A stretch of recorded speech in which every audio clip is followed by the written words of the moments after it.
This Side of Paradise by F. Scott Fitzgerald. Narrated by Jason Cloud. Book 1, The Romantic Egotist. Chapter 1, Amory, son of Beatrice. Amory Blaine inherited from his mother every trait, except the stray, inexpressible few that made him worthwhile. His father, an ineffectual, inarticulate man with a taste for Byron and a habit of drowsing over the Encyclopedia Britannica, grew wealthy at 30 through the death of two elder brothers, successful Chicago brokers, and the first flush of feeling that the world was his went to Bar Harbor and met Beatrice O'Hara. In consequence, Stephen Blaine handed down to posterity his height of just under 6 feet and his tendency to waver at crucial moments, these two abstractions appearing in his son Amory. For many years he hovered in the background of his family's life, an unassertive figure with a face half obliterated by lifeless, silky hair, continually occupied in taking care of his wife, continually harassed by the idea that he didn't and couldn't understand her. But Beatrice Blaine, there was a woman.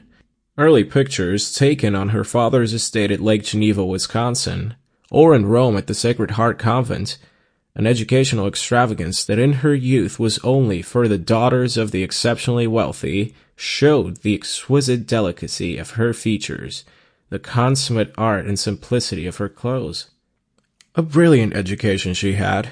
Her youth passed in Renaissance glory.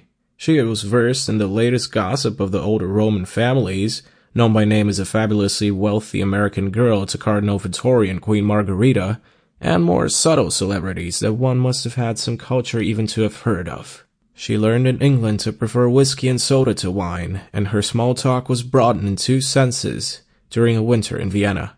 All in all, Beatrice O'Hara absorbed the sort of education that it will be quite impossible ever again, a tutelage measured by the number of things and people one could be contemptuous and charming about, a culture rich in all arts and traditions, barren of all ideas, in the last of those days when the great gardener clipped the inferior roses to produce one perfect bud. In her less important moments she returned to America, met Stephen Blaine and married him, this almost entirely because she was a little bit weary, a little bit sad. Her only child was carried through a tiresome season and brought into the world on a spring day in '96. When Amory was 5, he was already a delightful companion for her. He was an auburn-haired boy with great handsome eyes, which he would grow up to in time, a facile, imaginative mind, and a taste for fancy dress. From his 4th to his 10th year, he did the country with his mother in her father's private car. Sample complete. Ready to continue?